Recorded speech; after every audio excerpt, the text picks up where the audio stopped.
TM FinCorp has bought a 6 into 9 rupees 100 crore forward rate agreement at 5.25%। तो एक company है TN FinCorp करके, ये क्या चाहती है, ये चाहती है कि ना 6 महीने बाद ये 100 करोड़ रुपए का लोन लेना चाहती है। और कितने महीने के लिए? सिर्फ 3 महीने के लिए लोन लेना चाहती है 100 करोड़ रुपए का। ठीक है, तो इसका मतलब ये हुआ। और इसके लिए उसने क्या किया, अभी इसने फॉरवर्ड रेट जो एग्रीमेंट है इसने बाय कर लिया। कितने पे बाय किया? 5.25 पे बाय किया। अब देखो, कोई भी बंदा अगर फॉरवर्ड रेट एग्रीमेंट बाय करता है, ठीक है, इसका मतलब ये होता है कि उसे डर है कि भविष्य में जो इंटरेस्ट रेट है वो और बढ़ना जाए। ठीक है, तो इसने इंटरेस्ट रेट बढ़ने की संभावना से इसको जो लॉस होगा उससे बचने के लिए इसने एफआरए एग्रीमेंट ले लिया। ठीक है, ऑन फिक्सिंग डेट, यानी जब उसको क्या लेना था, लोन लेना था, उस समय जो रेफरेंस रेट चल रही थी ना, वो कितनी चल रही थी? 3 महीने के लोन के लिए 5.5% का रेट चल रहा था, 6 मंथ के लिए 5.7% का चल रहा था, और 9 मंथ्स के लिए 5.85% का चल रहा था। तो हमारे लिए काम कौन सा है, कौन सा काम का है?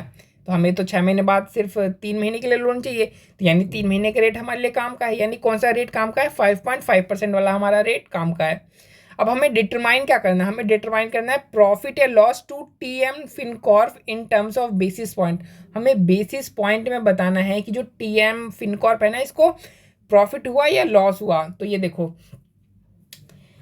जब ये लोन एक्चुअल में लेने के लिए गया तो इसको तो मार्केट में जो रेट है वो कितने का पड़ रहा था? 5.5 का पड़ रहा था। और इसने एफआरए कितना का ले, एफआरए कितने पे ले रखा था? 5.25 पे ले रखा था। यानी इसको फ़ायदा क्या हुआ, कितने का हुआ? तो 5.5 माइनस 5.25%, यानी इसको फ़ायदा कितने का हुआ? 0.25% का फ़ायदा हो गया। लेकिन ये फ़ायदा इसने हमसे परसेंटेज में नहीं पूछा है, ये फ़ायदा इसने हमसे पूछा है बेसिस पॉइंट में। तो देखो, जो 1% होता है ना, उसमें 100 बेसिस पॉइंट होते हैं।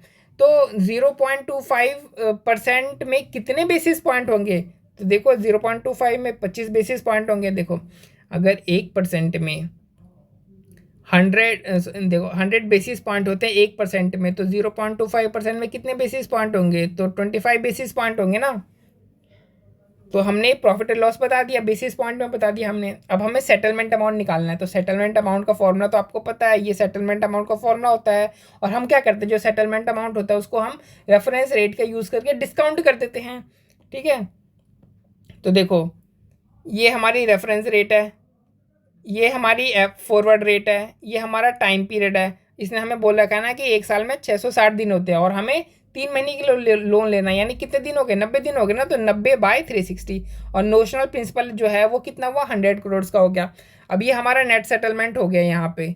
लेकिन अब ये हमें क्या करना है, इसको डिस्काउंट करना है। तो हमने रेफरेंस रेट का यूज़ करके हमने क्या किया, इसको डिस्काउंट कर दिया। तो ये हमारा आ गया नेट सेटलमेंट में गेन आ रहा है। TN फिनकॉर्प को कितने का गेन आ रहा है? 6,16,523 का गेन आ रहा है।